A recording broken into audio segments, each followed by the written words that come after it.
Numbers chapter 12, verse 16, and chapter 13, verses 1 to 25. Chapter 12, 16.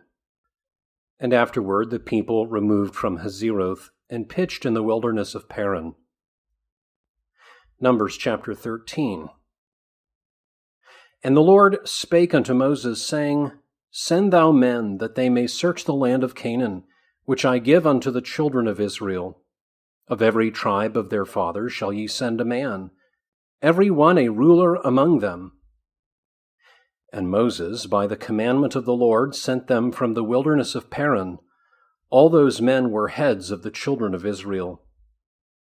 And these were their names: of the tribe of Reuben, Shammua, the son of Zaccur; of the tribe of Simeon, Shaphat, the son of Hori; of the tribe of Judah, Caleb, the son of Jephunneh; of the tribe of Issachar, Igal, the son of Joseph; of the tribe of Ephraim, Oshea, the son of Nun; of the tribe of Benjamin, Palti, the son of Raphu; of the tribe of Zebulun, Gaddiel, the son of Sodi; of the tribe of Joseph, namely, of the tribe of Manasseh, Gaddi, the son of Susi; of the tribe of Dan, Ammiel, the son of Gemalli; of the tribe of Asher, Sethur, the son of Michael; of the tribe of Naphtali, Nahbi, the son of Vophsi; of the tribe of Gad, Geuel, the son of Machi. These are the names of the men which Moses sent to spy out the land. And Moses called Oshea the son of Nun Jehoshua. And Moses sent them to spy out the land of Canaan, and said unto them, Get you up this way southward, and go up into the mountain, and see the land what it is, and the people that dwelleth therein, whether they be strong or weak, few or many, and what the land is that they dwell in, whether it be good or bad, and what cities they be that they dwell in, whether in tents or in strongholds, and what the land is, whether it be fat or lean, whether there be wood therein or not. And be ye of good courage, and bring of the fruit of the land. Now the time was the time of the first ripe grapes. So they went up and searched the land from the wilderness of Zin unto Rehob, as men come to Hamath. And they ascended by the south, and came unto Hebron, where Ahiman, Sheshai, and Talmai, the children of Anak, were. Now Hebron was built 7 years before Zoan in Egypt. And they came unto the brook of Eshcol, and cut down from thence a branch with one cluster of grapes, and they bare it between two upon a staff, and they brought of the pomegranates and of the figs. The place was called the brook Eshcol, because of the cluster of grapes which the children of Israel cut down from thence. The repetition of the same narrative, Deuteronomy chapter 1, verses 19 through 25. And when we departed from Horeb, we went through all that great and terrible wilderness, which ye saw by the way of the mountain of the Amorites, as the Lord our God commanded us, and we came to Kadesh Barnea.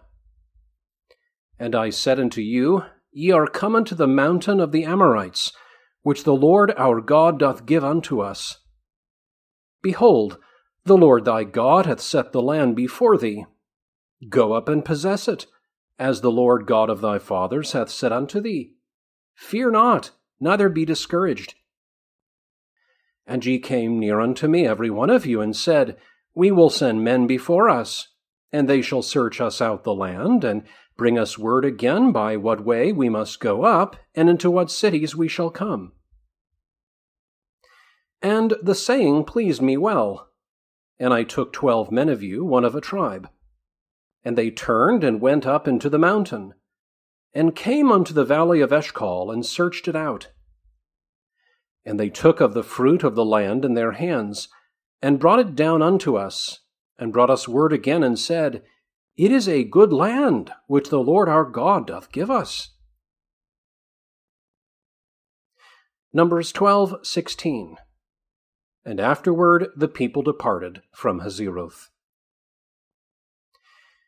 At first sight, Moses appears to be at variance with himself, for he here states that he sent the spies at God's command, whereas in Deuteronomy 1:22 he relates that he made this concession at the request of the people. But the two statements are easily reconciled. It is, indeed, unquestionable that God had regard to the infirmity and distrust of the people.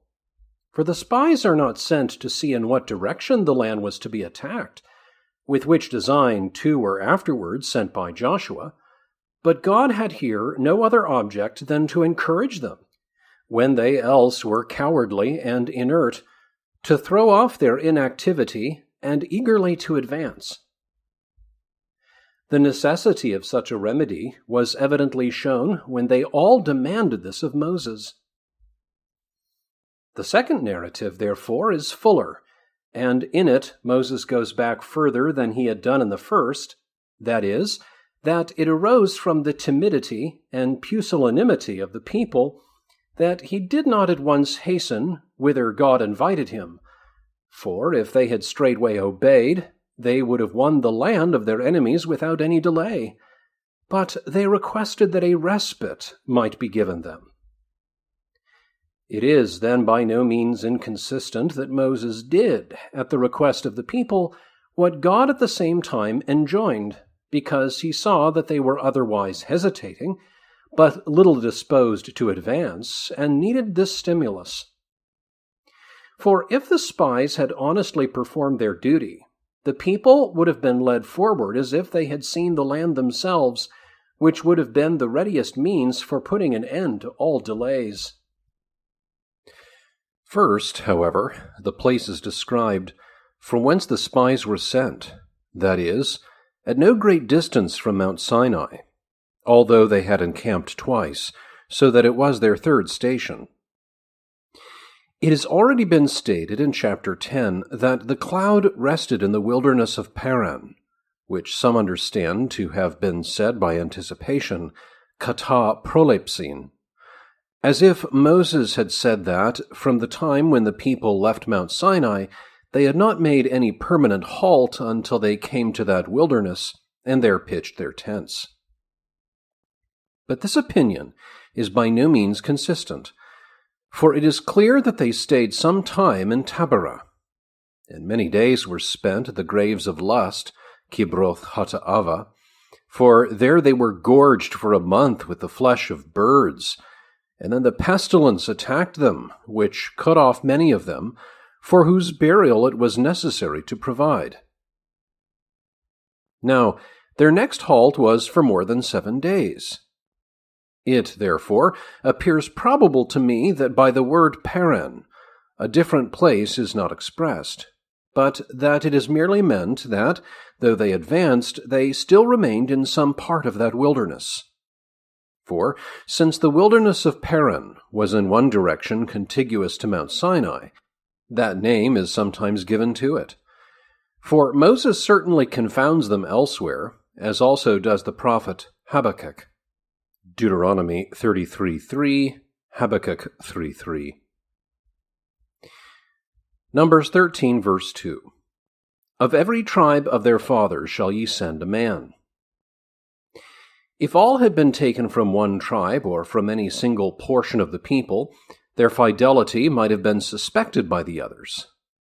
God, therefore, would have each tribe assured by its own witness, in order that their report might be the more unquestionable. All cause for jealousy was also to be taken away, lest if any tribe had been passed over, it might have accepted against the messengers, whom it supposed to have been elected in contempt of it. This, then, was the advantage of the equal distribution, lest any sinister suspicion or offense might disturb the unanimity of the whole people. Second, it is required that they should be possessed of personal dignity, since God commands that chief men should be chosen, whose testimony would be of greater authority. For it would have been easy to throw discredit upon obscure individuals. Since, however, both precautions were unsuccessful, it appears from hence that there is no counsel so wise and salutary as not to be capable of perversion by the wickedness of mankind. Thus this excellent providence of God rendered the people the more inexcusable. At the same time, God has reminded us once for all by this example that, however those who seem to be like pillars may totter and stumble, or even fall altogether, still our minds must be supported by faith so as not to give way. Their names are enumerated in perpetual remembrance of their ignominy, except in the case of two, Joshua and Caleb.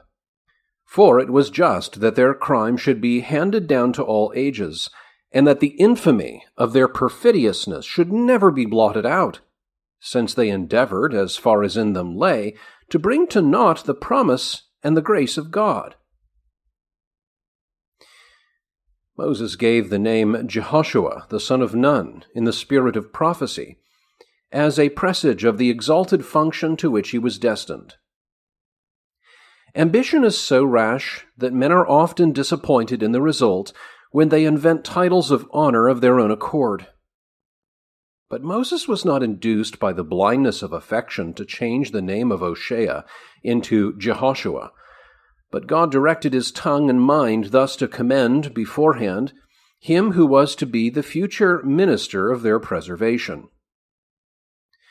Still, it cannot be inferred with certainty from this passage at what time the new name was given him, for it is not specified that he was called Jehoshua at the time he was sent out. Nay, it is probable that he had been previously thus distinguished, that is, from the period in which he had been associated with Moses as his companion and minister in all important matters. Verse 18, "And see the land, what it is." The counsel of Moses had this object, that the people might be made aware how rich and fertile the land was, for a barren country does not support a large population. And the healthfulness of a locality is inferred from the vigor of its inhabitants. He therefore chiefly insists on the goodness of the land and its abundant production of fruits. Still, perhaps, God would intentionally have the Israelites forewarned that they would have to do with strong and powerful enemies, lest they might be alarmed and discouraged at suddenly beholding them. But the main point was that the pleasantness and fertility of the land might allure them to take possession of it. Verse 22, "And they ascended by the south and came unto Hebron." Their direct course was not indeed towards the south, but they proceeded along the southern border until they came to Rehob and Hamath, after having passed the mountains. Hebron, however, in which Abraham had sojourned, is specified from amongst the other cities, and it is probable that the three sons of the giant, who are here named, were in possession of that city. But some think that Anak is not a proper name, and is used by Enelage of the number for giants. In fact, giants are elsewhere called Anakim. Nor is there any doubt but that these three who are mentioned were formidable from their great stature and strength, as we gather from the book of Joshua. It is then equivalent to saying that this city was then possessed by warlike men, famous for their prowess. It will, however, appear from the end of the chapter that Anak was the proper name of a man whose sons were of excessive height. The antiquity of the city is afterwards signalized by comparison, that is, that it was founded 7 years before Zoan, one of the chief cities of Egypt, and of which mention is often made in Scripture. Heathen writers call it Tanis, and it is situated on one of the 7 famous mouths of the Nile, which is called from the city Ostium Taniticum. Now, since the Egyptians gloried in their antiquity above all other nations, it is evident that the land of Canaan was well peopled immediately after the deluge. And this is a sign of its great fertility, For if the neighboring countries had been more so, they would not have settled themselves there by preference when they were at liberty to make their choice. A prolepsis is to be noted in the name of the valley of Eshcol, for it was afterwards that it began to be so called by the Israelites in memory of the remarkable cluster of grapes which Moses states to have been brought from hence, and this is immediately after specified.